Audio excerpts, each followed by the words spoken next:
What's up, everybody? Welcome back to another episode of All Things Super. I am one of your hosts, and I am joined by the incomparable Mr. VIP, Frankie Washington. How are you doing today, sir? I am confused why you didn't say your name, sir. What is going on? I did. You was like, I am one of your hosts, and I'm joined by this guy. Did I not say I'm one of your hosts, Spider? I'm pretty sure I did. You did not. I was listening with two ears. Got these extra loud headphones on that I got from Chopper 7. Chopper 7, is that you? I got these extra loud headphones from the helicopter. Chopper 7. Chopper 7 said you did not say your name, sir. You need to let the people know who you are for those who are joining us for the first time. What's that, 7? Oh my God. Chopper 7 says you need to introduce yourself the proper way, sir. It is not an intro if you do not introduce yourself the proper way. Let the people know who you are. If the people must know, I am one of your hosts. If I can get my introduction out, I am one of your hosts. Seven, you're supposed to shut up, 7. Oh, they can't hear you anyway? Oh, okay, it's me. Yeah, it's you. Okay. I am one of your hosts, Spider, and joined by Mr. VIP, Frankie Washington. You got that, 7? What's going on, man? How you been? 7 said I gotta tell y'all that I'm infinitely awesome. 7 need to shut the hell up. Shut the hell up, 7. For those who don't know, 7's in my ear. Okay, so how are you, 7? God. They can't hear you? Okay. How are you, Spider? What's going on, sir? No, I am great. Happy to be back for another episode of All Things Super. If you don't know what this is, don't go back to 7. Gotta get through my stuff. If you don't know what this is All Things Super, where every week we take a piece of superpowered movie, TV shows, even trailers. We watch them, we review them, we break them down, we react to them, and we ask the question, is it super? Is it? Is it? Probably. We'll find out. But maybe if you like that, go ahead, subscribe to the channel, hit the bell so you can be notified when we have new episodes that come out. If you want the audio version of the podcast, just search for All Things Super on your favorite podcast streaming platform. And if you want to join in on the conversation, just tweet at us at ATSuperPod. And we like reading the comments. As long as they're not from 7. As long as they're not from 7. We don't read 7's comments. 7 said he reads comments too. 7 is not allowed on the internet. When you coming off the chopper? Oh, okay.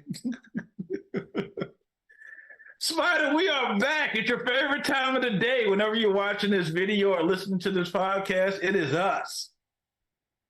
We are here. We're here reviewing not just one of us, but two of us. It is 2 of us. It's almost like we're the Super Mario Brothers. I knew where you were going. I didn't know you were going to go all the way into it. I thought you were going to say it's almost like we're brothers and we're super. From Super. And then you were going to then transition into Super Mario Brothers. So you just jumped from Mario A to Y. You just skipped jump over. And tap. You just skipped over all of it. All of you got to jump and tap at the same time. The details. You just you don't need all that. You take that inside and pull them out and lay them out and let them dry out. Oh, that's then gross. Make tea. Make tea from what are you those even insides. talking about now? Pomegranate seeds. You make tea from pomegranate seeds? Yeah, you never had pomegranate tea? Can't say that I have. Oh, you're missing out, buddy. There you go. Adding it to the list. Treat. There you go. Like Captain America.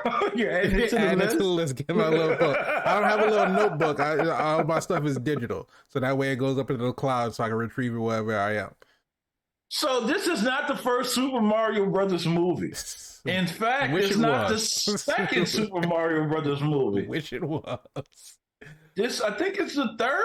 Is it the Isn't third? it the I third? do. I I think remember it's either one. the third or the fourth movie. I remember one. It's the fourth. I can't say for sure that there have been three other Super Mario movies. Well, we can say the one before this one, I think, is unanimously known that it's infinitely bad. Yes. Don't ask us to review it. We're not even rewatching it. It's bad. So that was Super It was Mario a live. Brothers. Go ahead.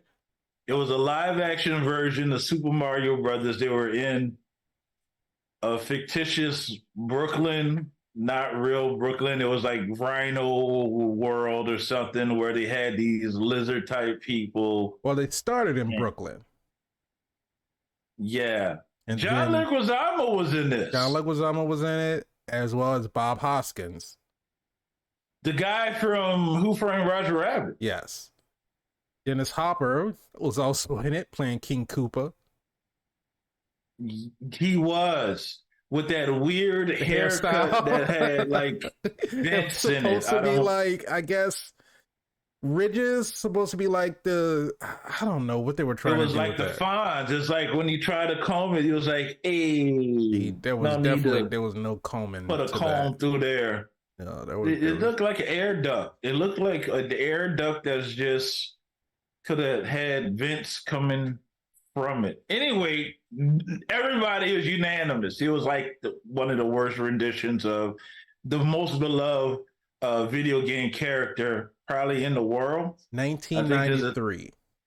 I think it's a toss-up who's the most beloved out of Sonic or Mario. I think Mario by far is the most beloved. So just to reference, everybody had their character as far as gaming consoles. There was Sonic for Sega, Mario for Nintendo, and then PlayStation had Crash Bandicoot. On the flip side, Mario also had Star Fox, just to double down, which there were some Star Fox references in this movie. I don't know if you saw those. There were some Star Fox Easter eggs. There were almost a million references in this movie. There was so many Easter eggs, you might as well call it Super Easter Egg Brothers. Might as well. Because it was so many. Listen, if you were ever a fan of Super Mario Brothers, the game, or Mario, the game, or Luigi, or Luigi's Mansion, or the Princess, or Mario Kart, or Mario Party, or Mario Tennis, or Yoshi, or anything that had anything to do with Nintendo in the Mario world, this is your movie.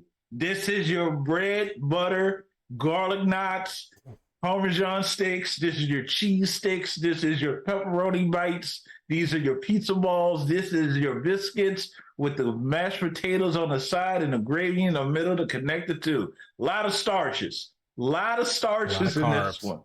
A lot of carbs. Carb loaded. Man, it was a lot going on, but yet and still, it was a little going on. Why? Because Mario's little. He stands about, 5'4". This is shorter than that, for sure.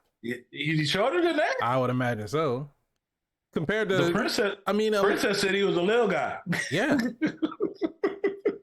I would say somewhere. What's going on? Somewhere between 5 feet and 5'4". I would calling out their heroes on being short, because Leia did the same thing with Luke. He's saying he took it on short to be small to be a stormtrooper. That's such a gap. I'm thinking you about to make a reference that's more recent. That's why I'm like, what other princess called somebody short? You are all the way all back. These princesses are out there. Star Wars, A New Hope. Yeah. Somebody had to hope. Somebody had to hope that. Listen, this is an interesting take on Mario Brothers, though, because we got the lineage of the Mario Brothers, because remember, they didn't start out as the Mario Brothers. They were referencing another game with the Wrecking Crew. Right. So they were with the Wrecking Crew. That's what if you're a gamer, you can go back and look. That's where kind of their origination started from, with the Wrecking Crew. And they reference this in the movie and say, you left a good job to start on your own. Fully unsupported family. This family is not supportive of their career choices at all. For maybe the mom. Well, that's that's their babies. It's their babies. How old is Mario at this point in time? Let's just go ahead. Let's go ahead and crack this egg open. As far as references in the movie, I would say probably like late 20s to early 30s, maybe. Late 20s? I don't know. That mustache is saying easy 40s. I don't know. I'm trying to figure out why you still living at home with your mom, with your brother. That's why I'm thinking that he's fairly still young-ish. We'll dial it down. We'll dial it down and say, 25-ish, maybe. I'm just saying that mustache screaming 40 though. it's thick. It's weird. It's wild. It makes my beard looks like it's on par. I mean, it's just if you're in your mid 40s and you're still struggling trying to find your career and what it is you want to do. It's a career change going on. I mean, he left a good job to embark on his own, and I'm not mad at him for that. They spent their last life little savings on a commercial. Mm-hmm. Talking about the Mario Brothers using the original song from the Super Mario Super Show, right? Mm-hmm. And you can see it was low budget. They were swimming on bar stools or something, whatever. It was interesting. Wasn't keyed all the way out correctly. They spent their budget on that commercial. Shouldn't have been a lot. It was all they had. Clearly, it wasn't enough because the van still broke down. So two guys in a dream. They didn't have enough money left over. Love how they grounded it. Two brothers in a dream to unclog pipes. You're right. And I understand that the city called, but they didn't call. But they were going to call to answer, to unclog the flood that was happening in Brooklyn. I was doing the primetime dance for those who know what that was. Mayor didn't call. So how were they going to get paid from this situation? I don't think they were looking to get paid from the situation. I think they were trying to use it to getting publicity. Make a name for themselves? Yeah. Oh, good call. Because, yeah. I mean, who wouldn't want to call the plumbers who saved Brooklyn? Right? If you got any type of... That's a nice tagline right there. You go in unwarranted... you fix the problem. Everybody finds out that it was you that fixed the problem. Then you got business booming. Plumbers that save Brooklyn, yeah. And I mean, they are now the plumbers that save Brooklyn. This is also true. But they left ringing off the hook. Hey man, that's too much business for a small little operation like themselves. They can so they go manage things. So they go to the Toad Kingdom because that's not big, too big for their small operation. You seeing all them coins? They could just go ahead and punch a brick and get some coins. I guess bring them coins back to the real world. That economy is so broken. Yeah, it is. They can't even get their plumbing to work. I mean, I guess, can we say the economy is broken? They seem to be thriving. Under the princess's rule or under Bowser's rule? Under the princess rules. They didn't seem to be having any issues with anything. I mean, it was a bustling city. They had a whole terrorist come through. There's no security. I mean, they had security. They lost their security. Didn't take much to knock them out. All I'm saying is this: make a peace treaty with the Khans, get some go-kart racing going on. Maybe that can happen. Clearly, Bowser's there. Yeah, with we'll get into Bowser in a second. So we got Mario and his brother going through these challenges, and we clearly see going into this, Mario is super athletic. He's doing parkour all through the city. Mm-hmm. Luigi's trying to catch up. They get to a point where, they get to their destination. You clearly see the difference in between Mario and Luigi. But don't let that stop you. They're brothers. They're two brothers. The show's called Two Brothers. And the two brothers in Brooklyn. Then they're going down to save Brooklyn because it's flooded. I forgot why it was flooded. They never really say why it was flooded. And there was never a resolution as to what happened. The only thing that they said was when the utility workers were trying to figure out what was going on, Mario was just like, those idiots are not even looking in the right place. So they went down into the sewers. Right. And they were looking to investigate. And then they got to, level 1, 2. And they were so fascinated when they broke down the wall that there was this whole entire pipe system that had never been seen before. And he was saying that it looked like nobody's ever been, hasn't been down there in a long time. And once they got sucked into the pipe, they came back to Brooklyn and Brooklyn was fine. So no Clearly idea. somebody else fixed the problem. Spike probably fixed it. Not two plumbers. Was that Adam Sandler? Was what, Adam Sandler? The voice for Spike. I don't believe so. No. Couldn't place that voice when I was listening. I was sworn it was Adam Sandler. The voice of Spike was an actor named Sebastian Maniscalco. Would have never guessed that one. Sebastian Maniscalco. And not even trying to say his last name correctly. He has previously played in The Irishman, in Green Book, in Tag. Yeah, so I'm not familiar with his work. I've seen Tag. Tag was good. Yeah, but if I was to be asked to point him out, he played the pastor in Tag. Okay, well, I clearly got the wrong guy. So I wouldn't have been able to point him out. But yeah, that was the voice of Spike. Probably couldn't tag him either. But at that point in time, they go down to this piping system and we see it. We all see it. Anybody that played Mario saw it. The infamous green pipe. Before we go to the teleportation to Mushroom Kingdom, I do want to just do a blanket statement that for those who haven't seen the movie, first of all, while you listen to our review, go watch the movie first, then come back and listen to the review. It was here the whole time. We're gonna spoil it for you. I'm gonna absolutely spoil it for you. But if we haven't already, I mean, we really haven't gotten too much into it, but the number of musical references throughout the movie.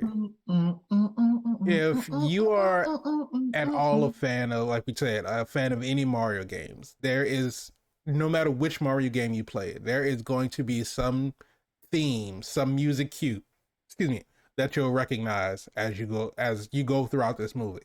And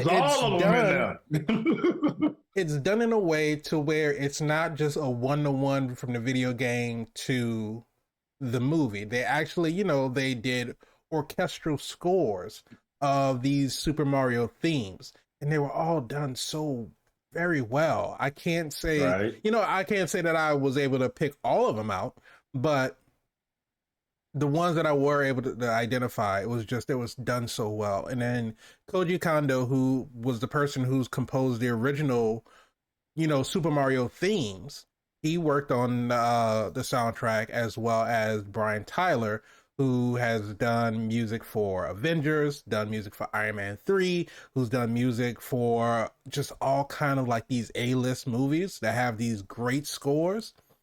And so it was like, with these two at the helm behind the soundtrack, it's like, of course they couldn't fail. It was going to be great from the beginning. God dang all right. And it was. It's like getting Timbaland and Swiss Beats on a track together. Automatic fire. You see the goddamn screen.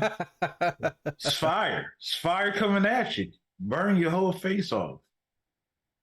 But we did open up. We kind of just kind of flew past the opening scene, because the opening scene was shown in just about every single trailer. It was Bowser's Island come floating into the Ice Kingdom, and attacking the penguins, getting the star, and penguins don't stand a chance. No, it was comical though. It was comical. They gave it everything they had. I feel like it would have been funnier had I not seen it 40 times already in the trailer. It was the exact, because you know how we talked about how some trailers are misleading, some trailers just straight up lie, and some trailers just, it's really just a one-to-one from the trailer to the movie. And that's what it was. It was literally that entire scene, maybe save for a couple of beats that that was in the movie that wasn't in the trailer, but from the whole thing, I don't even think there was a couple of beats. I think it was screen for screen. I think it was like just maybe like one or two extra shots, one or two extra cuts, like with the Koopa Troopers and their reactions and stuff like that. But for the most part, it was exactly what we saw in the trailer was what was shown in the movie. So I mean, yeah, it's funny because the penguins thought that they had a fighting chance by throwing snowballs at a literal lava island. So This is only a, what did he say? This is it's only a small, I a forgot small how he said it, fraction of our power. Do of our you power. yield? Like, dude. Yeah, it's a shame that it was in the trailer, but at the same time, I was like, okay, let's get past this point and see Yeah, what else the is fact next. that it But was I like did it. at the very beginning of the movie, I was like, okay, I can appreciate that because we've seen this already. So it's not like we had to wait to get to this scene. We already knew what was going to happen. We got it done with, got it out of the way, and move on to the rest of the movie. So now, ladies and gentlemen, boom, we teleported through the pipe. Mm-hmm. Luigi went first, and then Mario turned around to see where his brother has gone. He only seen a wrench. He figured his brother got, trying to figure out the way that I could say this without, getting demonetized or getting, was that 7? No. Well, no word that I will say will sound not inappropriate. He got sucked off into the pipe. He got penetrated in the pipe. He got sucked in. He got what? Why Swallowed. penetrated? He went inside the pipe. He went deep inside the pipe. Deep. He entered He teleported. the pipe. He teleported. He teleported into the. Spider said teleported. We don't even have to include the into the pipe part. He teleported. Okay. Well, you're nasty. So Luigi teleported into the pipe, and his brother followed in pursuit. Hot pursuit. Looking for the rescue of his brother. We get a bonding moment when Mario and Luigi cuff gloves. Why did they have gloves, though? That didn't make sense. They did touch on the ridiculousness of it in the house. They were saying they're trying to brand themselves by having white gloves as plumbers. Basically like their gimmick. Yeah. I love that they gave that little element of detail because plumbers and white gloves definitely doesn't make any sense. Those gloves would be filthy after every single job. Every single one. So they touch gloves and they come to the conclusion that as long as we're together, nothing can hurt us. Great brotherly moment right there. And immediately we rip them apart. Yep. Whoa, wow, movie. Goddamn. We see Luigi go off into some clouds that are just looking like death in a pipe. And you see Mario go off to a nice little mushroom land. So it's like, oh, let's just go ahead and play favorites. We see who got it easy. We see who got it hard. That tracks for Luigi's like life as far as lore is concerned when it comes to Super Mario. Sure. Luigi does get the short end of the stick more often than not. That is horrible that it does go that way, but it does go that way. It's kind of like a Thor Loki type of situation. I don't think so. King of Asgard, Loki, King of Mischief, always got to fight for attention, always got to, be the runner up. Plus, Loki's in green, Luigi's in green, Loki, Luigi. It makes so much sense. Okay. You got to put your spectacles on to see the similarities, okay? That's all I'm saying. Look out for Luigi. Somebody make some fan art of Thor and Luigi as Mario and Loki. I am probably Vice sure versa. that it's already out there. Loki and Luigi and Mario and Thor. That would be hot. Why'd you have to call it hot? Well, not hot like hot, but hot like, You said it. I don't recant it, but I just meant it differently. You're listening wrong. So now that we've teleported to these destinations, the fact that we realized that Mario in the earlier scenes does not like mushrooms, how much does it play on the fact that he has to eat mushrooms? I felt like that was a little detail that was kind of unnecessary. Didn't really do much. Did you think inside the game that he ate the mushrooms, or did he just absorb the mushroom? I always thought he ate the mushroom. I don't think Honestly, I really. like when you played the game and you jumped and punched the question mark box and the mushroom came sliding off the bricks, I thought he grabbed it and ate it, and he got big. I mean, I guess I never really gave thought to it because it never really because there's not like really any animation to show that he eats the mushroom. Because I mean, No, you take the fire flower and he basically just touches it and absorbs the power. With the feather for the Tanuki suit, he just touches it. So with all of the other sort of non-edible things, I guess that's why I never really thought that you know. he ate the Let me tell mushroom. you why I thought he ate the mushroom. I'm gonna tell you real quick, real easy why I thought he ate the mushroom. Mm-hmm. Alice in Wonderland, because essentially Mario is the Alice in Wonderland story. Falls down the rabbit hole, falls down the plumber pipe, Mm-hmm. ends up in a world that's foreign to him. Obviously, has to go through this adventure to get to a destination. Oh, speaking of which, I love how they did the joke about your princesses in another castle. Oh my god, because that's what they said in the first Mario. I feel like Your princess that's in the the only castle. way you can make that reference. Like that, there's like they literally could not have written it any other way, and That was a have it be perfect joke. serious but also comical at the same time. I had to hold myself. I bust out laughing when I was in the theater. That's so true. But yeah, I've pieced it like an Alice in a Wonderland story. So just like Alice had to eat this and drink that, and she got big, Yeah, she got small. but I feel like going back to the first Super Mario Brothers game, it's not really that he got, at least not that we saw that he got teleported to a new world. We just start the game and he's there. Yeah, but with all those green pipes, I'm pretty sure that's I mean, yeah, teleported to absolutely. one He of he them. teleported to different lands and everything. I don't know. I And guess I and it's understand. so I understand interesting what you're because saying. you knew Mario because you've seen him from different iterations of different games, like the Wrecking Crew, and you've seen him from Donkey Kong. Hmm. And again, I love how they brought that back. Was when he walked out on there, he's like, "This is a red girder. This is a red eye beam. This is a Donkey Kong level." And then Donkey Kong came out, started throwing barrels. I'm like, "Oh man, this is so cool that they referencing Donkey Kong." They they paid homage to pretty much every single Mario game that's been out, probably save for Mario Olympics, Mario and Sonic Olympics. That's I think that's probably like the only one that they really didn't make a reference to. Well, they're not done because Oh, clearly absolutely with not. the setup with the post credit scenes, we're gonna get some type of sequel. But here's the thing, and I don't want to jump too far ahead, but I'll throw it out here so I don't forget later on.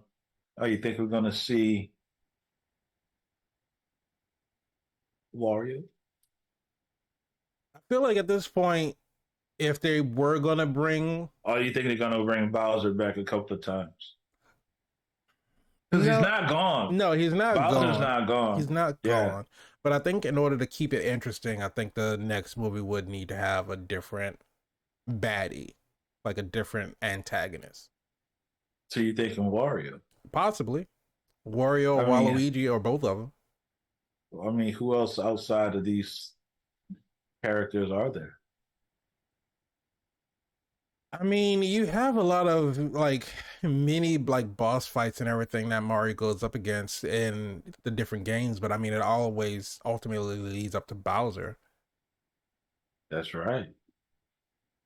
But I And don't know. parkour.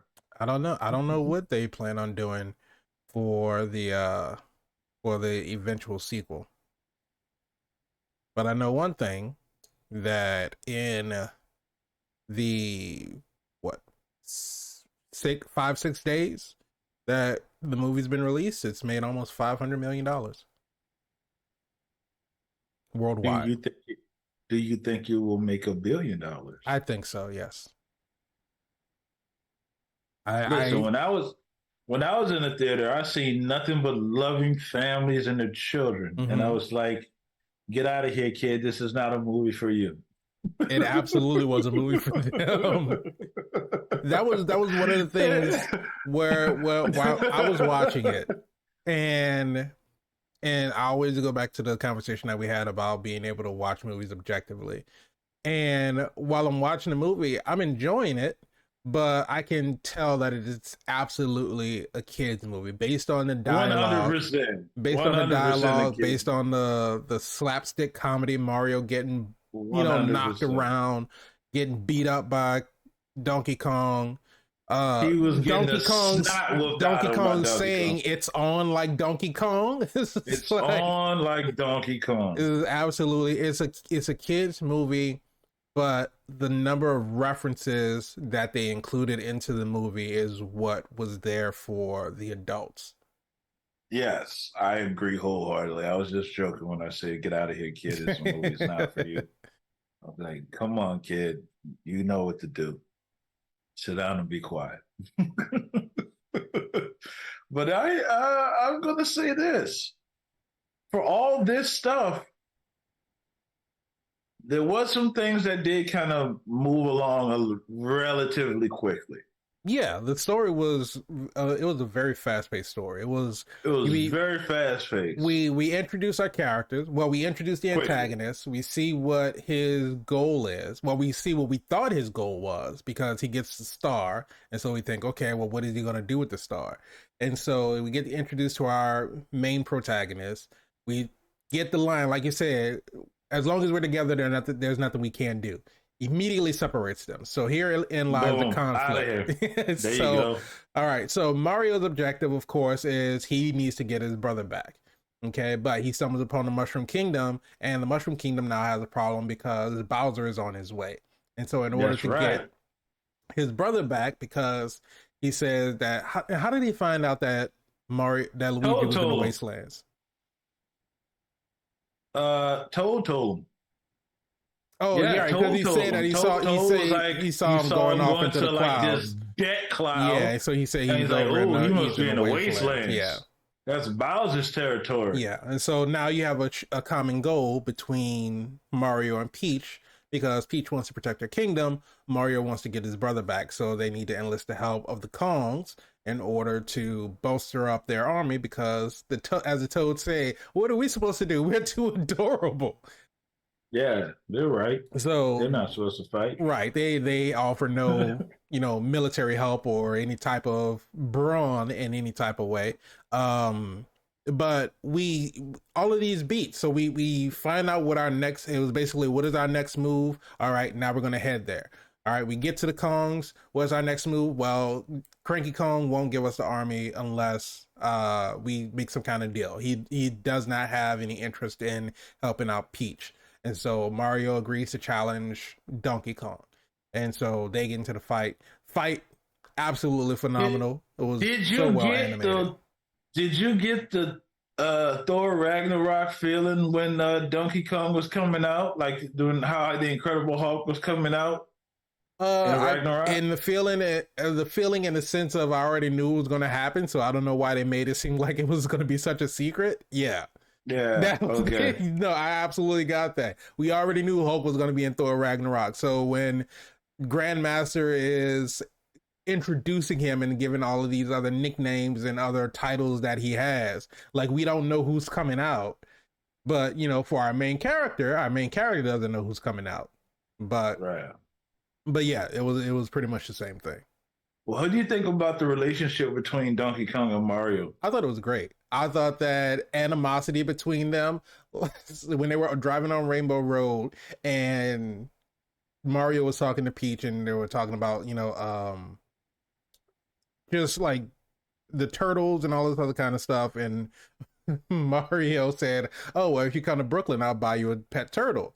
And then Donkey Kong just comes up from the back. Like, there was no way over all of the 80-something carts that they had, engines loud and roaring, and he's about 3 car lengths back. There's no way he heard what Mario said to Peach. But the fact that he rolls up and be like, "Is this your idea of flirting? Oh my God, you're so bad at this." And then Toad comes up to stick up for Mario, and then they start going back and forth. Just that little animosity, because even after Mario beats Donkey Kong, Donkey Kong is like, I hate you. I literally hate you. I hate everything about you. And if the circumstances were different, I would have won. But they carry that all the way into, even when they get eaten by the Mori eel, and they sit there and they have this bonding moment about Donkey Kong saying, "Oh, well, my dad, thinks I'm a screw up. He doesn't believe in me." And then Mario's like, my dad's like that too. He doesn't think that I've amounted to anything. He thinks I'm a failure." And then Donkey Kong, instead of them having a related moment, he immediately goes, "Well, I think your dad's a genius. Honestly, you suck." I think your dad's right. And it's like, we think we're gonna get this like really heartwarming moment where they have this shared trauma that they're gonna bond over, but Donkey Kong is like, "Nope, still hate your guts. Don't care what you have to say. I don't care if you can relate to me in any kind of way. I hate you, and I'm not gonna let you live that down." Oh, it was so great. It was so great. And even you can tell that even when they get to the climactic fight scene where they're coming back to the Mushroom Kingdom, coming back to Peach's castle in order to try to stop Bowser, and they're just running through all the enemies using all the power-ups and everything. We can see that awesome it's scene. still a competition in between them. It's not like they're working together. They're just fighting to get they're fighting to get ahead. Mario's going to save his brother. Donkey Kong's going to save the rest of his family and the rest of his village. And they're working in tandem, but they're not working together. They're not in this for each other. I was waiting for one of the Hulk Thor scene where the Hulk punches Thor. Yeah. I was waiting for one of those. That would have been nice. Because that's the type of relationship they have. It's like, I'll work with you, but you could get one of these right. See, anybody could get it. So I did appreciate the relationship because it would make so much sense because they're always at kind of each other's whatever. Right. I don't think, other than like maybe Mario Super Strikers, like any type of sports game, I don't think there's been a sort of, and you can correct me if I'm wrong in the comments, but I don't think there's been like a story-based game that had Mario and Donkey Kong working together to achieve the same goal.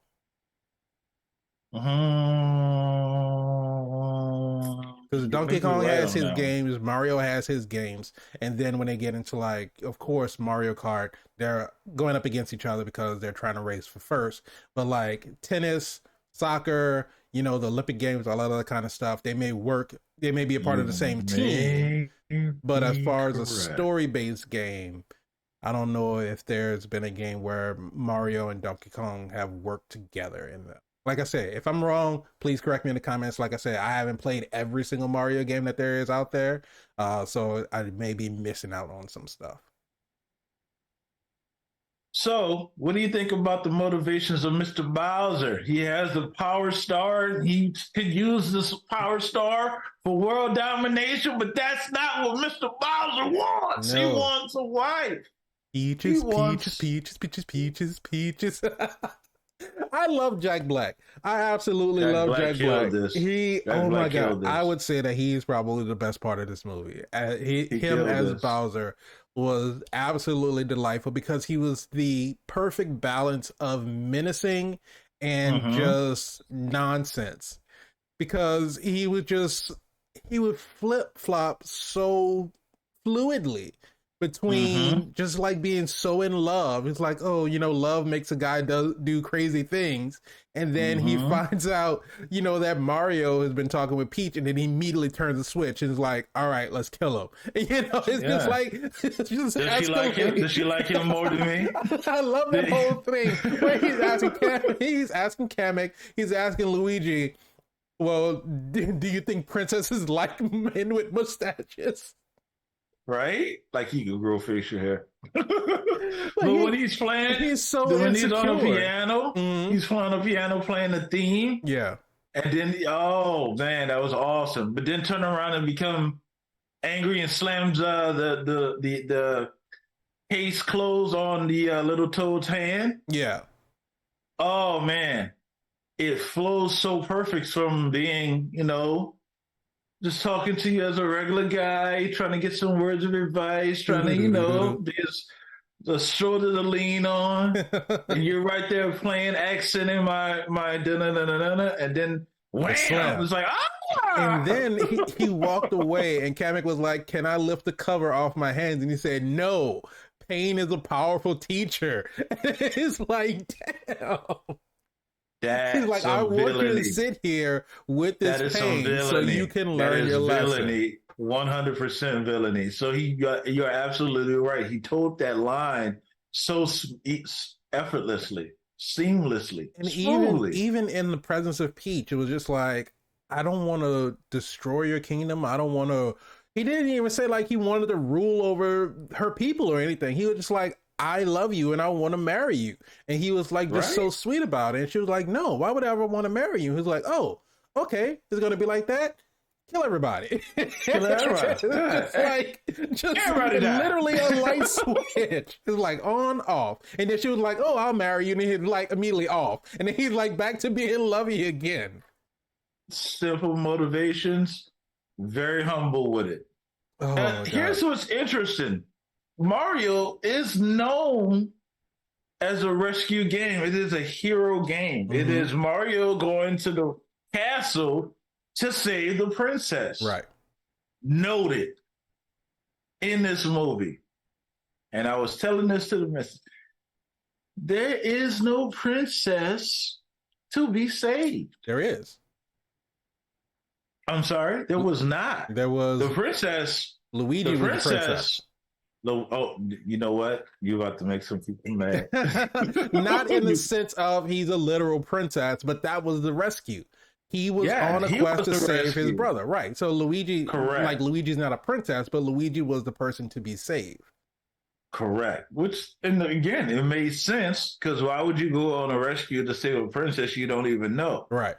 The princess was very able. You Very saw capable. that when very capable, very able. When Mario ran up on her, she Hip toss. immediately took him down. Immediately out of nowhere, it was a radio and RKO out of nowhere. It was immediately a hip toss to like, dude, like who you is? Like, why are you running? Why are you running to on? my castle, first of all? Yeah, You know, they're running in these halls. and she's very capable. She ran the course and can run the course. I love how they even had the floating, the princess with the floating dress. Oh yeah, So Super Mario 2 when she could float.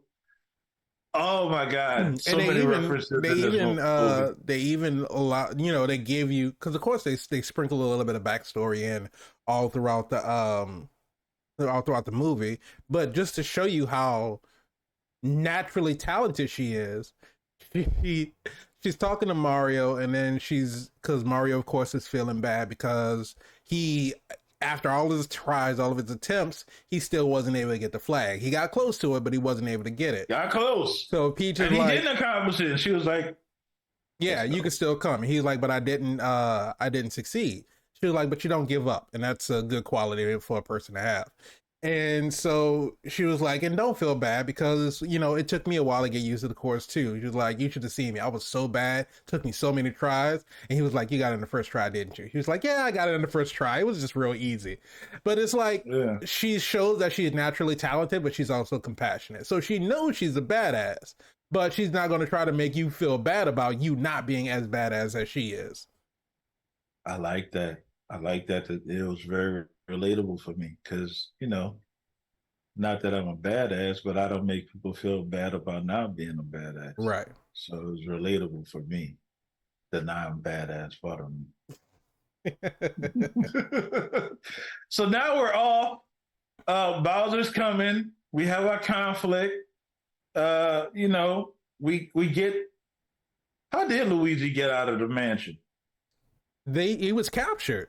He was basically captured because he was running away from the dry bones, which was absolutely horrifying. Him running through that forest. They were good. I love how again, straight out of the game, he disassembled them bones, and they come right back together. And them bones come right back together. One thing I was looking for inside the Luigi Mansion, which is inside the Mario's haunted area, was the ghost that looks at you, and when you turn away, they come kind of like red light, green light. Yeah. I was waiting for one of those, They had one at the wedding, Yeah, King but they Boo was at didn't the have wedding, but they one. didn't have any of King Boo was the at, regular Boos. yeah, yeah. But There you um, go. but yeah, so the Shy Guys came out and captured him, and then they took him on a hot air balloon and he delivered him to Bowser. So that's how he got out of the mansion. Makes sense. Makes sense. I mean, that's And really then the only Bowser, way that you would be able to get him in close proximity to Mario. to what's going on, right? Right. Because other than that, Because he other was than that, too he's far just away. stranded. Because Bowser had already left. He's on Right. his quest to get the stuff that he wants to get. Right. So, it makes sense, story narrative wise, to bring him to where the action is. Mm-hmm. But now, again, we left, we went to the Kongs. Mm-hmm. Kong says, "You got to fight my son." Also, on the way to the Mario gets Kong, his act. nice travel montage looking at all the different level areas, Yeah, you the saw desert Yoshi. areas. You saw all the different Yoshis from Yoshi's Island, or Yoshi's Woolly World. All the different Yoshi's games where you have all the different multicolored Yoshis. But yeah, it's just there cannot be enough said about the amount of Easter eggs to take, because what the original Wrecking Crew games, all of these original Nintendo games came out in what, the 80s? 80s. So you're taking close to 40 years of video game properties, and you were able to I won't even say all of them, but you were able to Nope. compile so many of them in one movie, but not and make it make sense. exactly, And and made not, it make sense. it wasn't like anything. Well, I would say that there were a couple of things that were kind of like ham-fisted and kind of like really forced in there. And I say adult things that are wrong. It's only an adult. It's only taken that way if you think of it that way. But okay. But for the most part, a lot of the references and a lot of the nods and a lot of the homages, they were like really subtle things. And it just, because even at the beginning, because one of the biggest questions about Chris Pratt being Mario's voice actor rather than the original voice actor playing Mario, Okay. was, is he going to do the Mario voice? The very over exaggerated Italian accent, it's a me, all of that. Is Chris Pratt going to do that? And if he does, will it actually be good? And to start the movie off with their commercial where they're doing the over exaggerated accents, and then once they pull back into present day and their real world, and Luigi is like, do you think the accents were a bit too much? And then they're talking in I would say very standard New York, Brooklyn style accents, but they're like, are the Italian accents too much? They're like, nah, it's fine, it's it's a gimmick, it's a thing. And for them to include that as sort of a nod to, we know what they sound like, but we're not going to lean into that in the movie. And it wasn't like they were brushing it off. It wasn't like they were, and it didn't go too far either way. But I feel like there were some parts like Mario, getting knocked up in the air and going slow mo and doing the Mamma Mia in slow mo. I felt like that was a little unnecessary. I just felt like it was, and to say it was unrealistic in a movie about Super Mario, I don't know. It just seemed like once was all right, movie. and then the second time it was like, okay, now it's a bit much. Kid movie. It is a kid movie. Okay. Bring those standards all the way. I'm not saying anything. It doesn't have anything to do with high standards. It's just storytelling. You don't want to. Oh no, you're right. You don't want to drive a joke into the ground. Yeah, you seen that happen with the goats. You seen that happen with the goats in Love and Thunder. Yeah, yeah. So I understand what you're saying 100%. And from all the Here We Goes, I didn't get a Mario Here We Go. I got a Princess Toadstool here, Peach. Here we go. Didn't he say? Well, didn't he say "Let's go" once? Didn't catch that one. Yeah, I Didn't think catch it because at even all. even when he said it, it wasn't like a exaggerated Mario, let's go. It was like really subtle. Like he said it kind of under his breath. He was like, let's go. I think it was when he was going out to face Donkey Kong. I think that's when he said it.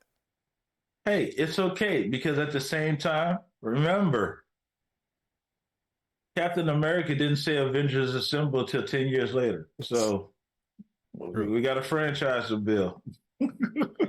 So it may be 10 years, then Mario says, here we Maybe. go. And then the crowd erupts. So, Because they've been waiting for it for 10 years.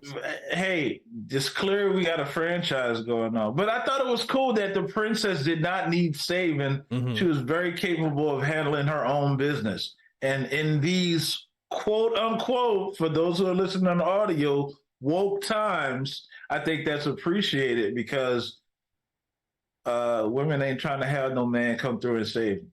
Yeah. They can save themselves. You know, you would think because it only makes sense. She's been a princess. She's been the ruler of this mushroom kingdom for we don't know But how long. Who knows how long? Right. We actually don't know her backstory on how she got there. We did get a touch on it. We just Hopefully know that, they explore some of that in a sequel. yeah, we just know that she showed up and the Toads took her in, took care of her, and then when she got old enough, they made her their princess. Which don't know why. You know, like what did she do to warrant having that highest honor of being their princess? She could have put a band-aid on one of those adorable mushrooms. Probably. Who knows? It could have been something as simple as that. Could have stopped one of them turtles from making mushroom soup. Who knows?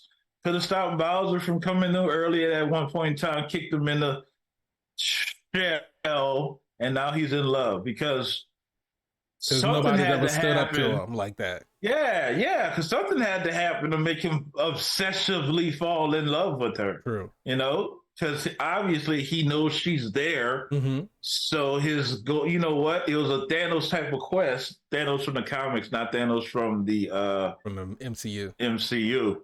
He thinks that if I get these Infinity Stones, Lady Death would want to be with me. Right. So he's like, if I get this, Power Star, I could easily get with Princess Peach, and we can rule the mushroom worlds together, or however many kingdoms they have in a mushroom land. There's clearly more than the mushroom ones. So she don't need no saving. She got it on lock. But she did need some help to take down Bowser because he had an army. Mm-hmm. Go to the Kongs. What did you think about the fact that they had to make their own carts? I thought it was nice. It was real nice. Everything. I would say the only thing that I didn't like about that entire in the Kong jungle sequence was Cranky Kong's voice actor. And not necessarily his voice, but the way he delivered his lines. They just seemed oddly spaced. The way he talked, it just seemed the way he talked just seemed a little unnatural, and not in a way because, of course, these are all voice actors and they're playing a part, they're playing a role, but it just seemed like even. And I don't even really know how to explain it. It's just like the pacing of his lines just seemed weird to me. Continue. And I just every time he spoke, for the most part, because there were some lines that were okay, but for the most part, like if he had a long string of a monologue, it just didn't seem like it felt right. And Frankie Kong was voiced by Fred Armisen, who, stand-up comedian, Saturday Night Live. He's done a lot of, funny things, great comedy writer. He's a great actor. He's done voice artist work before. He's a good voice artist too. Also a very talented drummer, surprisingly. But that's a fun fact that came out of nowhere. He used to be the drummer on the Seth Meyers show. He also pays his taxes on time. So there you go. I mean, there you go. Sometimes you just know these things. You just but know that, but I don't know. No, it's just the way he was delivering his lines. It just seemed very weird to me, and it just that was the only thing Do you think that that was an actor's choice, or do you think he was asked to deliver them that way? I think so, because I feel like all of the actors made a very distinct choice on how to portray their characters. Because Not like Seth Rogen. I think Seth Seth Rogen Rogen decided was to be his himself. goddamn That's why I self. say they Yeah. made a choice on how they were going to portray their characters. And Seth Yeah. Rogen said, "I'm not going to make ape noises. I'm not going to be an ape. I am going to be Seth Rogen playing Donkey Kong." And that's what he Thank you for was, that, and it sir. worked. Thank you for that, because I enjoyed all of that. But Seth Rogen has one of those voices when you hear him, you know it's. I'm like, that's Seth Rogen. I didn't have to look at the cast list to Mm-hmm. see who was playing who. When I heard it, I was like, oh, that's Seth. Right. Yeah, yeah, just instantly. And I think Didn't that struggle with them. when you are an actor and you have a distinct voice like that, I feel like it's more beneficial to you to not try to put on a voice. Because like even with Jack Black, like you can recognize Jack Black's voice, but even but he even still, made it a little bit deeper for Bowser, you know. True, true. Um, but like Keegan Michael Key, that was like if you didn't know that was him, Yeah, that you you wouldn't would. have known that he was doing the voice for This Toad. is true. This is true. He got away with that. But But he's versatile in voices too, yeah, though. he absolutely is. But then you have somebody who, like the Penguin King, was voiced by Carrie Payton, and Carrie Payton voices Cyborg in the Teen Titans. And if you listen to both of those together, normally when Carrie Payton does voiceover work, he doesn't really change, for the most part, he doesn't really change the tone of his voice. And he has a I didn't very catch it. noticeable voice. If I you didn't catch it. if you go back Maybe if you would have gave me a booyah, I would have called it. if you go back and you watch the trailer and you see that scene with the penguins and you hear him say, "Do you yield?" Do you yield? Yeah, and you look at like not Teen Titans Go, but like the original Teen Titans animated show where Cyborg was Yeah, a little bit more serious and he has a little bit of yeah, a deeper timbre to his voice. Play those side yeah. by side, you'll be able to hear it. I got you. Listen, I think one of these, and we talked about this. So we were talking about this earlier. For those who were not privy to Spider and I's conversation, we were talking about voice acting earlier. We were actually talking about Shania Lathan doing Donna So now on the later. Cleveland. That's what I didn't say. You did not say that. You said Yeah, Shania. well, then we're in agreement. So we were talking about her doing the voice of Donna Tubbs on the Cleveland show, and we were talking about these actors and actresses uh, choosing these roles and wondering why would they choose these roles. Not to mention that it's an easier check because they can just do it from their house and sometimes in their PJs. But sometimes it's not a challenge, and sometimes it is a challenge for them to take these roles on, and just because you sign on doesn't necessarily mean that it's going to work out very well. Yeah. Has nothing to do with Miss Lathan. She did a phenomenal job in the Cleveland show. I know sometimes they use her in the Family Guy show as the same character. You really need to go ahead and try to spin that off again because she's a great addition. She probably held the Cleveland show up, to be honest with you. Down the Tubbs. Down the Tubbs. I don't know. I don't think Well, Cleveland's coming back. I think that if I remember correctly, the voice actor who played Cleveland said he wasn't going to do it anymore because of the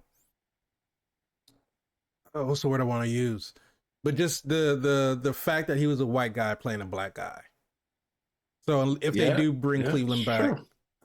I don't know if they, because I don't really watch Family Guy anymore, so I don't know even know if Cleveland is still on it. But I think that there were talks about Cleveland having a new voice actor and it being actually a black guy. So I don't know if they changed that or not. That's okay if they allow that to happen, because at this point in time, in these day and ages, you should have no one not being anyone. Everyone should be someone because there's someone to play everyone in every bracket. Right. So if there's a one-eyed, one arm, one leg, somebody, I can guarantee you there's somebody that would appreciate that opportunity to portray the similarities. Cut them a check. Just like if there's somebody that you need that wears glasses and chopper headphones, you can call me. What's that, Seven? Seven said you can call him as well. He'll, if there's someone that needs to be a number in the headphones, There's someone that needs to be a number in a headphone. Oh my god! there you go. But There's already somebody a weekday in an AI suit Friday. Thank you. What's that, Seven? Seven says thank you. but just in the same note of speaking about voice actors, we've seen that there are some situations where being a good actor doesn't translate to being a good voice actor. No, not at all. We saw that in What If, where Sebastian Stan was reprising his role as Bucky, and he did not deliver a great voice acting performance in What If. It was not good.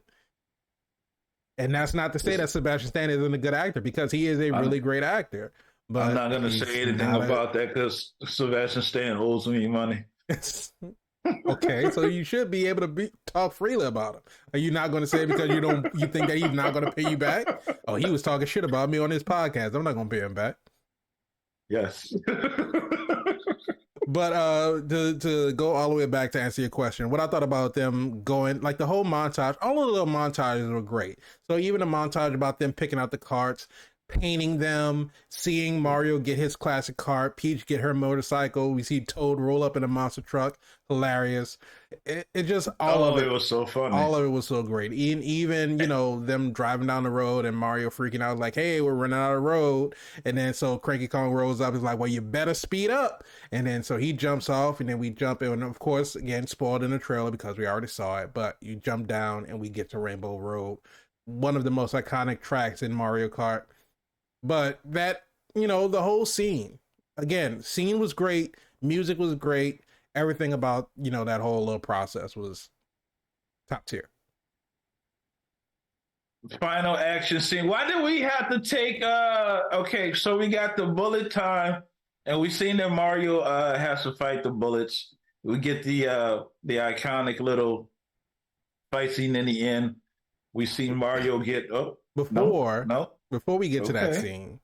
Okay. And even before we get to, Mario and Donkey Kong coming in, like wiping through the Goombas and the Koopa Troopas and the Piranha Plants and all that other kind of stuff. Nice. Again, talking about how Peach is a badass. Peach is getting dressed, getting ready. Toad smuggles in her bouquet, which was like, because you got to get married, right? And he comes in. I got those special flowers that you wanted, and Peach was like, "Oh, you're just in time." So she goes out, and we're thinking, "Oh, okay." This is where we're thinking, "Okay, well now Mario has to come in and save the princess because she's stuck in a situation that she doesn't want to be in." No, Princess still doesn't need to save it. She's got an ice flower in her bouquet. Literally goes to Bowser. Did you really think that I was going to marry you? Takes the ice powers and then just starts freezing everybody, and then just goes into like this whole Iceman type battle where she's taking on everybody. Calls in her inner Sub-Zero and just start freezing everything. I'm like, ice, baby, get it. I knew something was in that bouquet because the way they was looking at each other, it was like all you had to do was wink, and I was like, yeah. Something in that bouquet, baby. And the fact that she lit King Babam's fuse. Dude, this is like if in the world of Mario, buddy, he didn't know what to do. He's literally a person, because everybody is, I won't say a person, but he's an individual. This is somebody, an individual, just like everybody's an individual. But it's like, what do you do? He's alive. He's sitting here, he's enjoying the wedding, he's trying to minding his business. Next thing you know, his fault he got a fuse. His fuse is lit. Short fuse. And he's like, there's nothing I can do about it except blow up. Because he got the little arms. He can't reach exactly. He can't reach up there. He can't even put it out. Damn, that's messed up. But yeah, just again, Peach was probably Peach's action scenes and Bowser just being Bowser, I think, was literally the best part of this entire movie for me. I think that we should talk about the glaring errors Okay. real fast before we wrap this up. Mm-hmm. The post credit scene about Yoshi being in an Easter egg really didn't make Literal Easter egg. really didn't make any sense for the fact that we already know Yoshi existed. Mm-hmm. So the fact that they came to Brooklyn and I'm tapping into the Matrix, hold on. And that what's that, seven? Yeah, I'm gonna tell them right now. So the Easter egg that Yoshi was involved in the real world now to set up the sequel. What's the purpose of that? Because we already knew that Yoshi exists, so it's not really a literal Easter egg. We already know what was this about? Don't know. Don't know Exactly. exactly because there are multiple games that Mario and Yoshi work together, or I should say Mario rides Yoshi around and a Yeah, lot you of different do. properties. Um, Disrespectful, like it's especially like when he's jumping and he kicks Yoshi off down into like a pit so he could get a you little bit see, higher. kills him a lot. Just disrespectfully kill him, But and it's not even like you have to. right. There's certain levels that you got to jump off of his back, and he's going to fall. I remember as a kid playing. It's like I don't want to kill Yoshi, but you But cannot advance there's always another one unless you though. kill him. There's always another one. Goodness. They force into you that Yoshi is expendable, so you don't feel bad about killing him. But You see, uh, I'm scarred still. well, all that being said, then yeah, I don't know what the plan was or what the plan is for the next movie where your reveal to get you excited for the next property is Yoshi's eggs cracking. And then at the same time, we know that King Bowser, 'cause I can call him King Bowser, right? Mm-hmm. He was clearly had a floating fortress. Yes, It's still small.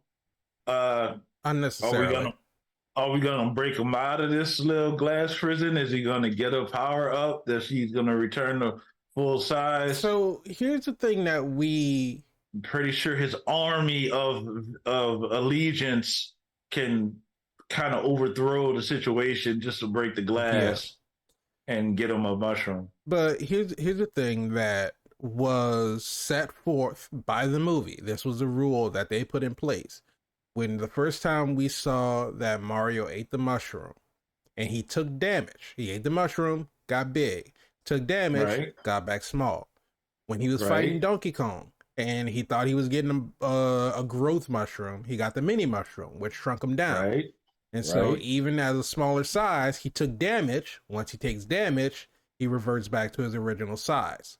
Which is very true. So, does Theoretically, does Bowser not have this knowledge about if he takes damage, like if he hurts himself, that he can regrow and come back to his original size? this is Or true. You can clearly bust up yourself against the glass and right. just essentially return back to your normal size. Or is it that you have to take damage from An outside an entity. outside force? So somebody has to damage you. You can't damage yourself. That's a great question. Because he could have easily, because he had his piano in there, he could have easily did the same thing he did to Kamek and slammed the cover on his own hands. That's gonna hurt, but he's damaging himself. He grow Who back. shrunk the piano? Also a good question. How Piano wasn't would you shrunk. shrunk the piano? Piano didn't eat the mushroom. Right, piano can't eat the mushroom. If the elevator go up, The is it elevator's still not worthy? worthy. I was right there with you.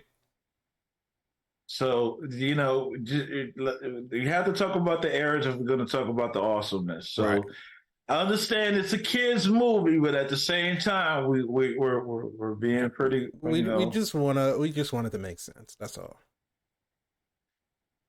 So with that being said, I mean, there's some things that we left out, but at the same time, go see the goddamn movie if you feel as though we didn't cover it.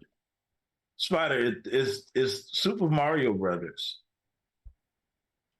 The Quest for the Mushroom. This movie does not need a subtitle. There will be subtitles in the future. But is it super? Is the Super Mario Brothers super?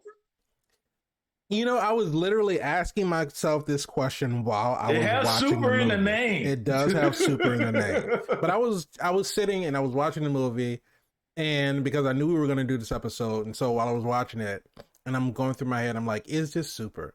Is this movie super? Is this movie super? And watching it, you asked yourself 3 times. It was more than 3, but I didn't want to just keep repeating myself over and over again. But first of all, it was a short movie. It's a lot shorter than a lot of films that are coming out these days, which is appreciated because the story was tight. There wasn't a lot of filler. You know, there wasn't a lot of scenes that you just, you know, because it was a gorgeous movie. And Illumination does a lot of great work. You know, Despicable Me, The Minions, Secret Life of Pets, all of those different movies. Excuse me, that the Illumination Studios has produced it. They're all gorgeous. They're all animated wonderfully. So they could have, well within their rights, took some scenes and kind of lingered on them so you could take in the scenery, or took some scenes and lingered on them so you could take in all the Easter eggs and everything. But they didn't do that. It was sort of like a... But could they have given you more substance, though? More... I don't think that, because it's not like anything really fell flat. Like maybe some jokes may have fallen a little flat, but as far as the story, like I said before, the story progressed fairly well. Like we got our direction where we needed to go. We went there. We did what we needed to do. We moved on to the next thing. There wasn't really, I think that the slowest scene was when they stopped to make camp and they were just kind of looking up at the stars and just kind of talking about, but then we still got, you know, Peach's like background, like, you know, and Mario was like, well, maybe you came from my world. And so she alluded to, you know, there's a number of galaxies out there, not the Super Mario Galaxy. So, you know, maybe we might get a Super Mario Galaxy movie or something like that. But I think that was probably the slowest that of any like just scene. That was like the only time like we really slowed down and didn't have like action or plot beat where we were moving on to the next thing. So I think it was what, an hour and a half that the runtime of it? Yeah, about a tight hour and 30. Hour and 32. So, you know, throwing the credits. So, I was off by 2 minutes. Oh my God. Throwing the credits, you know, all of the animators, the great animation and VFX team. So the movie itself was probably like a good hour and 20 something minutes. But, so really short by today's standards. So I thought it was very well paced. It didn't stay longer than it needed to. No scene really lingered longer than it needed to. And outside of some of, like I said, some of the dialogue issues, some of the line issues, just, you know, other than that, I really didn't have any other complaints about the movie. It took me a minute when I got into it, we didn't even talk about this. When they got their first job and they went into this like high rise, this like hoity-toity rich people place. And we didn't talk about the dog at all. Right. And so they get in there and immediately Luigi steps on the dog's bone, breaks it. And the facial expressions. If you listen to this show at any point in time, you know I love facial expressions. But the facial expressions that dog, the way they animated, the way that dog looked at Luigi, it made me fear for my life. And I'm not even a part of the movie. I knew that if that dog would have gotten its paws on Luigi, Luigi would be dead. And so, and it's just so about how everything is just so well timed. We think they go in, they do the job, they fix the sink, it's not leaking anymore. They're like, boom, bam, bing, we're done. Everything's good. We got business. We're going to get word of mouth. So we're going to, you know, lobby this into more business. And then, of course, it has to all fall apart because the dog comes in, slams the door, and is just a menace to them. And then they trap the dog into the shower. Then the shower starts to overflow. And then we see the shower's overflowing, and the dog realizes, oh, I'm starting to float. There's a gap at the top of this shower. So just you wait. And just the menacing, the evil, this evil smirk on the dog's face. But just stuff like that was. And to have the dog at the end, pay it all and full then circle. the dog at the end, he look at him like, full you know circle. what? Give it a nod. I respect you. I don't like you, but I respect you. You saved my city. You're all right with me. You still broke my bone. But it's stuff like that. The jokes, for the ones that did hit, the jokes were funny. But what I was saying was that it took me a minute, because going through that, I had to remember, okay, this is an animated movie. As much as, people of our age have, our nostalgia connection to Mario and all the games, at its core, it's still a kid's movie. Well, I should say it's a family movie. I'll put it that way. Go. It's a family movie. And so once I got it in my head, it was like, okay, there's gonna be some wacky things. It's gonna be some stuff that is just gonna be like completely ridiculous. But it's like you chalk that up to it being a family movie. And so once I was able to get past that and enjoy the rest of it, everything else just pretty much fell into place. So when it comes to Super Mario Brothers, I would say 100% yes, this movie is absolutely super. Okay, there it is. If this movie would have came out during the pandemic, it'd have made $1 billion in a week.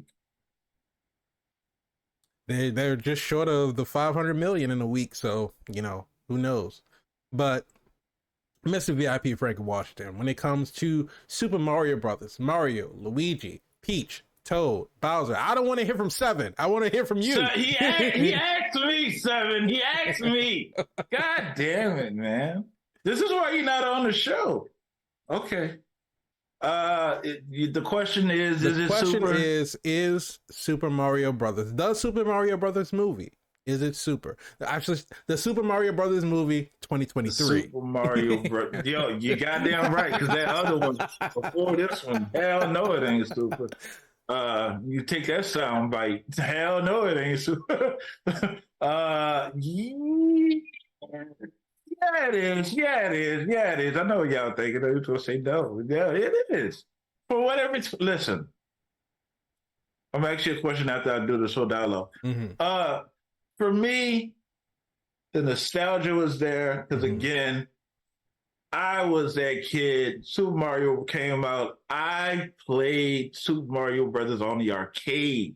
I used to get money from my mom and go down to the arcade and put quarters in to play Super Mario Brothers, to go do, do, do, do, do, do, do. And it was the best thing since Pong. Playing table tennis with the ball, and it was everything, man. And even Donkey Kong, to have that character come across different games, and you follow that character from the Wrecking Crew to Donkey Kong to Super Mario Brothers, to going to rescue the princess, to see your princess is in another castle, to having so frustrating, to have the evolution from having Mario in the frog suit, which they didn't have in this one, but I can't wait to see if they put in another one to have. I never had him in the cat suit. I won't say that, but I did have him in the one of my favorite suits was the raccoon suit because he could fly. Mm-hmm. The fact that he grabbed Bowser and spent them around in the room reminded me of Nintendo 64 Mario. Great. Just I was looking for the other one when he turned into a statue. I was looking for all kind of stuff to see what they included in the movie and what they wasn't going to include in the movie. And surprisingly, I was not disappointed when I didn't see it, because again, I was like, well, maybe in the next one they're going to include it, because there's just they so already much gave us so much. And I could not be disappointed. When I seen Yoshi, I was like, it's Yoshi. When I seen him do this, I was like, that's from the game. That's from the game. That's from the game.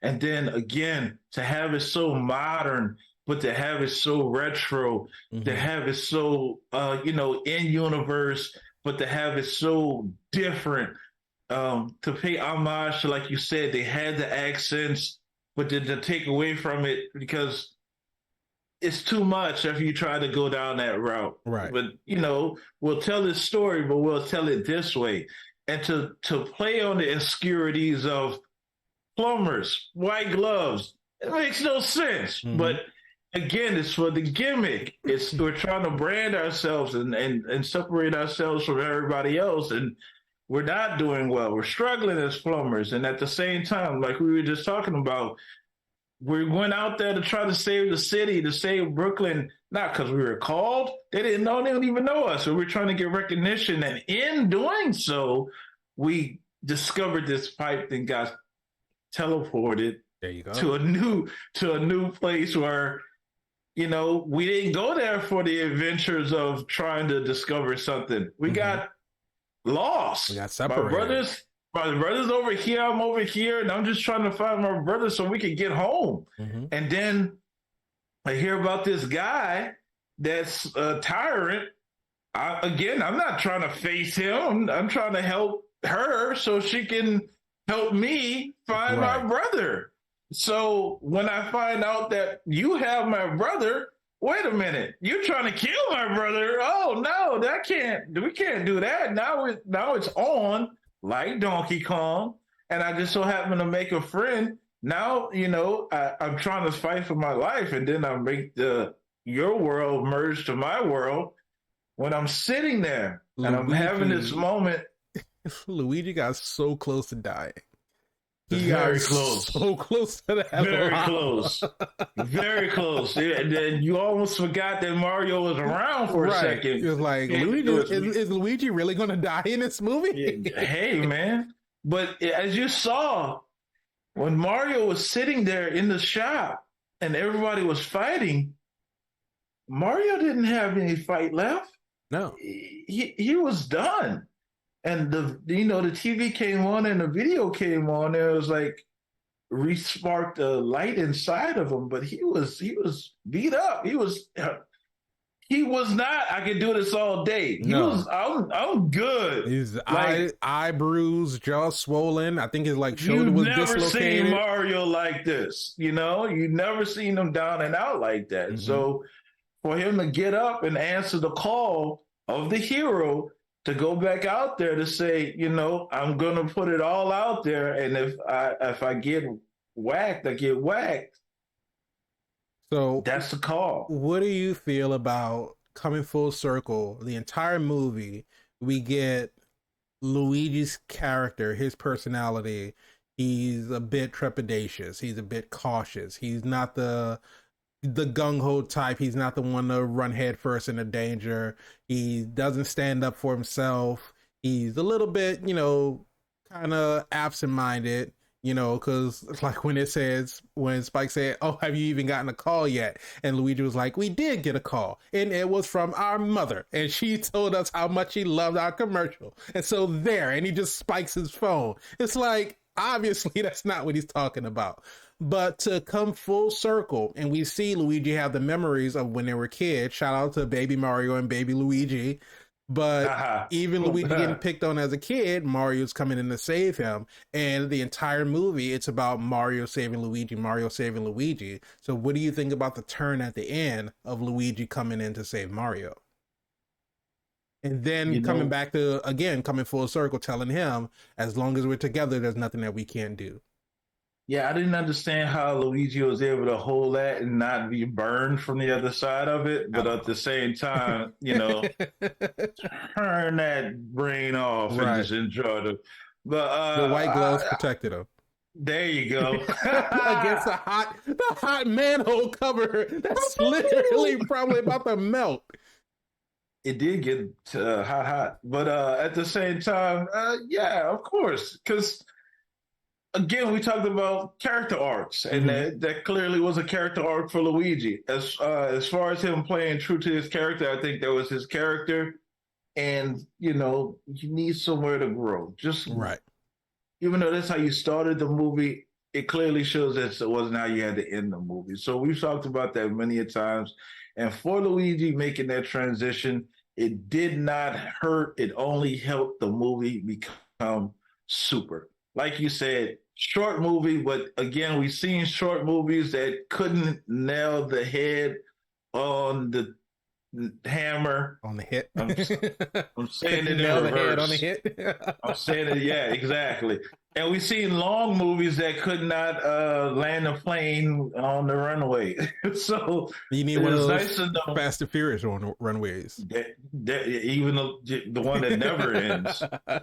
So the fact that they was able to keep it a tight minute and a half and tell a Hour and a consistent half. story, what you right, I'm wrong, and tell a sequential, essential story and have it make sense for the most part. Mm-hmm. You know, we nitpick about a few things, but again, we know there has to be a progression at the story, and then some things you're just going to have to say, keep it moving Right. and tell your story. But overall, I'll watch it again. Yeah. Super enough. I would see it again a couple times. So yeah, It was fun. I would absolutely like to watch it again just to kind of be able to, because you watch a movie for the first time, you're so engrossed in what the story is, so you're paying more attention to what's happening on the screen that you kind of miss some of the things that happen in the background. I would like to go watch it again so I could like pay a little bit more attention to like the musical cues, the orchestral versions of the Mario themes, just kind of pick up on the ones that I missed, and then just kind of like pay attention to a couple of other little things in the background. Seven said next time watch it and eat popcorn, but at the same time. Hey, here's a question, Spider.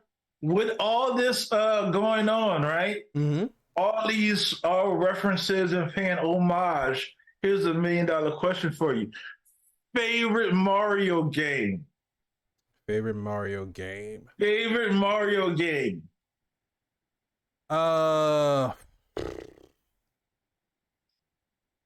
This is only going to be of the ones that I've played, because of course I can't claim that something is my favorite if I've never played it. Yeah, well, you know. Yeah, if it's Paper Mario, it's okay. You can say it's Paper Mario. I've actually never played Paper Mario. There's the Marios. I forget which one it was. I forget the name of it, but it allowed you to make your own course. I don't remember the name of it, but I do Super remember Mario that Maker. There's Super Mario Maker and Super Mario Maker 2. Yeah, there's two of those. Yeah, there was. Yeah, there was. And it's so funny because I saw a video on TikTok that somebody made the obstacle course, Peach's obstacle course. They made it in Super Mario Maker. Oh, that's nice. It's pretty cool. In a sense.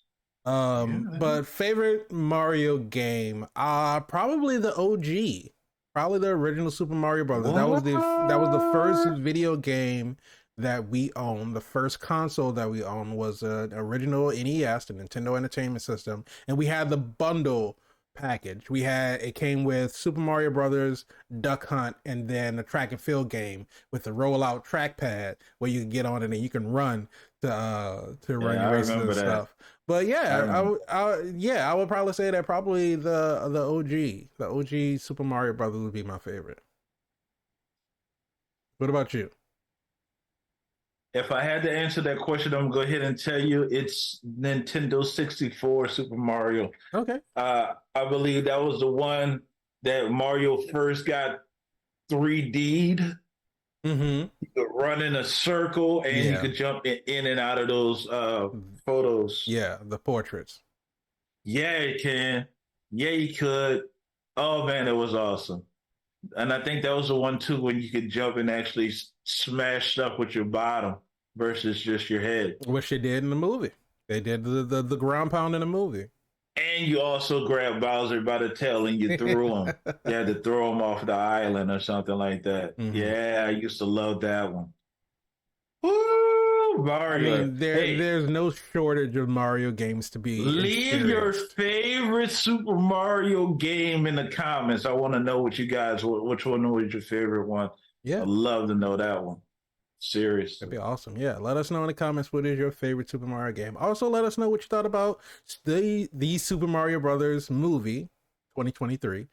But also let us know what you Not thought the about other one. not the other No, one. not the other. Not the other one. But let us know what you thought Not about the the other. video. If you liked it, go ahead, hit the like button, subscribe to the channel, hit the bell so you can be notified when we have new episodes that come out. If you want the audio version of the podcast, just search for All Things Super on your favorite podcast streaming platform. And if you want to join in on the conversation, just tweet at us at ATSuperPod.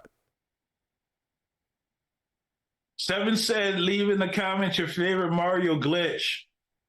I used to do the extra. Shut up, 7. I used to do the extra on the steps with the shell so you could have infinite lives. Mm-hmm. You ever did that one? I do remember that one. I used to run that one. Then there was the other one where you could go behind the screen to the hidden worlds. You could jump the world. Oh, I didn't know about that one. Oh man! So you had to go like on a step, right? And you had to crouch down, Mm-hmm. and you would fall behind the screen, and you run in the back, and you will go to a warp pipe that you could jump levels. Oh.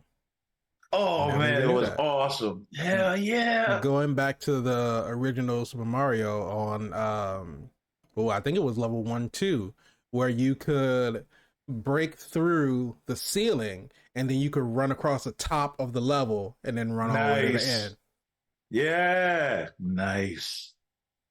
Leave those in the comments. I would love to hear what y'all leave your favorite game Super and Mario favorite hack. favorite Super Mario hack.